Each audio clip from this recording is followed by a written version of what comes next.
আমিন বলতেছে আ'বুদুল্লাহ ওয়া লা তুশরিকু বিহি শাইআ।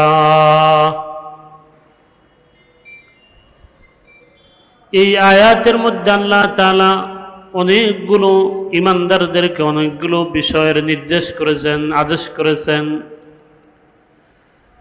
তার মধ্যে সর্বপ্রথম যে কথা আল্লাহ তাআলা বলেন, আল্লাহ বলে আ'বুদুল্লাহ, তোমাদের এক নম্বর কাজ হলো আমি আল্লাহর ইবাদত করো। কার ইবাদত? ওয়া'বুদুল্লাহ, আল্লাহর ইবাদত করো। ওয়ালা তুশরিকু বিহি শাইআ, আর আল্লাহ তাআলার সাথে কাউকে শরীক করিও না। শরীক করা যাবে? কারণ আল্লাহ তাআলা বলেন ইন্নাশ শিরকা লাযুলমুন আযীম,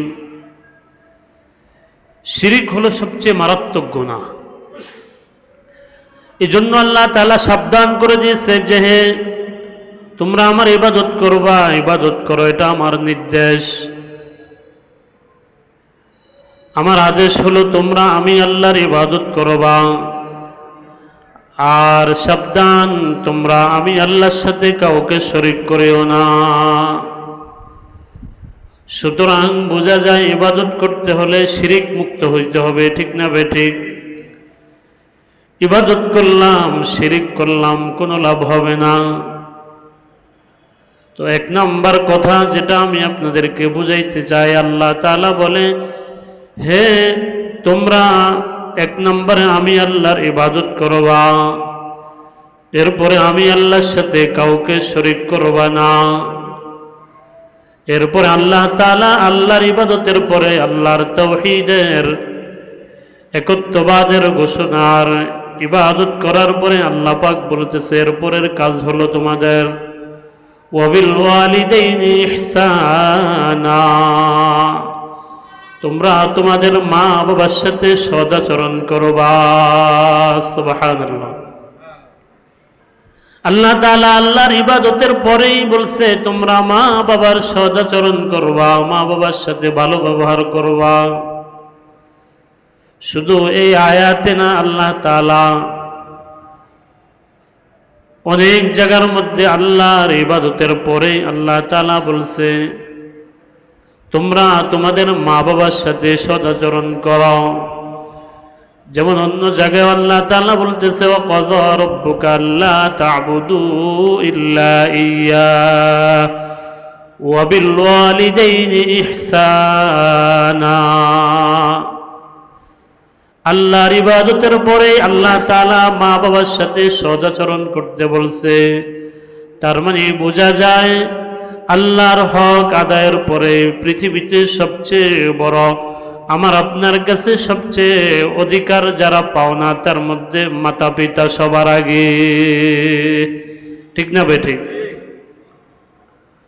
ওয়া'বুদুল্লাহ ওয়া লা তুশরিকু বিহি শাইআন ওয়া বিল ওয়ালিদাইনি ইহসানা ওয়া বিযিল কুরবা ওয়াল ইয়াতামা ওয়াল মাসাকিন واليتامى والمساكين والجار ذي القربى والجار الجنب। আল্লাহ তাআলা আল্লাহর ইবাদতের পরে আমাদের আপনার কাছে কার কার হক আছে, কার কার হক আছে, এই হকগুলো এখানে 8টা হকের কথা আল্লাহ তাআলা বর্ণনা করছে। আজকে এই আয়াতের উপরে আমি আলোচনার উদ্দেশ্য হলো আমাদের মধ্যে বহু মানুষ এমন পাওয়া যায় নামাজ পড়ে রোজা রাখে, তার লেবাসে সুন্নতে পোশাক আছে, সব কিছু ঠিকঠাক আছে, কিন্তু আল্লাহর হকের সাথে সাথে যে আমার আপনার উপরে আরো কিছু বান্দার হক আছে, এটা আমরা অনেকে বুঝি না। এই হকগুলোর ব্যাপারে অনেক মানুষ বেখবর। এক নাম্বার, এই জন্য আল্লাহ তাআলা বলতেছে এক নাম্বার আমি আল্লাহর গোলামের পরে, আমার ইবাদতের পরে, আমার হুকুম পালন করার পরে, আমার নির্দেশগুলো থেকে পরহেজ করার পরে এক নাম্বার দায়িত্ব হলো তোমরা মা বাবার সাথে সদাচরণ করবা।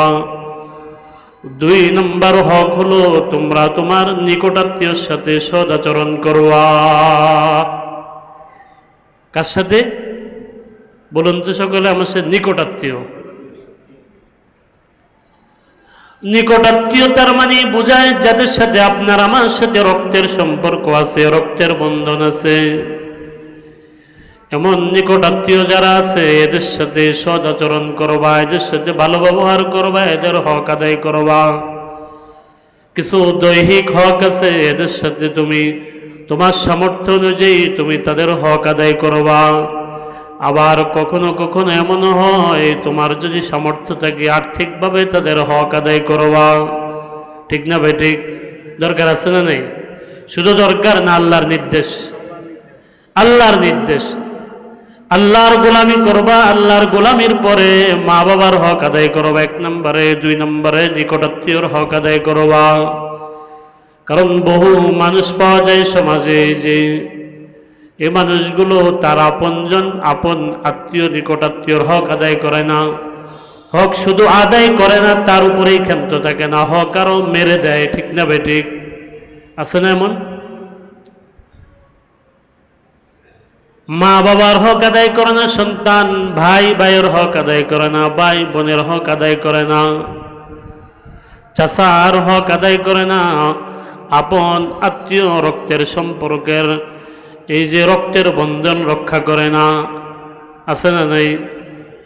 এই জন্য আল্লাহ তাআলা বলে 1 নম্বরে আমি আল্লাহর গোলামি করবা, এর উপরে 2 নম্বর আমি আল্লাহর গোলামির উপরে তোমাদের আরো 8টা হক আছে। 1 নম্বরে মা বাবার সাথে সদাচরণ করবা, 2 নম্বরে নিকটাত্মীয়র হক আদায় করবা। ওয়াবিজিল কুরবা ওয়াল ইয়াতামা ওয়াল মাসাকিন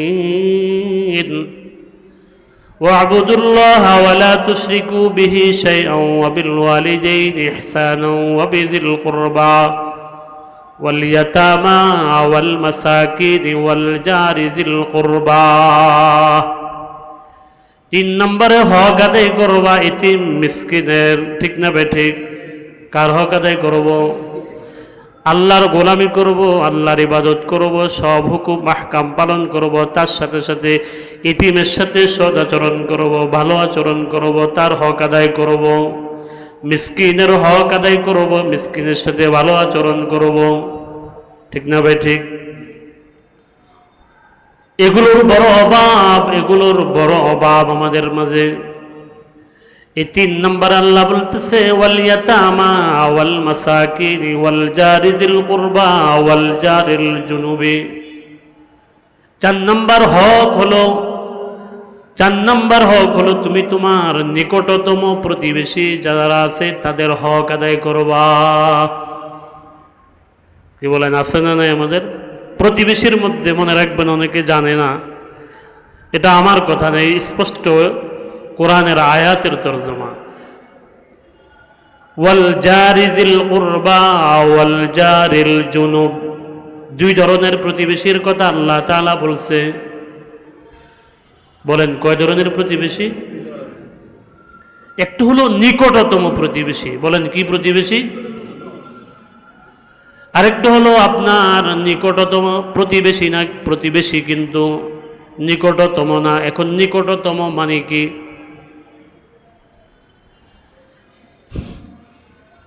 রাইসুল মুফাসসিরিন ইবনে আব্বাস রাদিয়াল্লাহু আনহু বলেন, মনে রাখবেন এই জিনিসগুলো খুব জরুরি কথা, এগুলোর খুব অভাব আমাদের মাঝে। প্রতিবেশীর সাথে সম্পর্ক ভালো না, প্রতিবেশীর হক আদায় করে না। আছে না নাই? প্রতিবেশীর ক্ষতি কামনা করে এমন বহু মানুষ সমাজে আছে,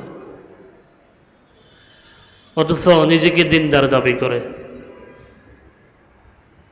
নিজেকে নামাজি মুসল্লি দাবি করে। আমি নিন্দা করি না, বুঝাইতেছি যে আসলে আমাদের ইবাদতের সাথে যে আরো কিছু আল্লাহ তাআলার মাখলুকের হক আছে, তার মধ্যে বান্দার হক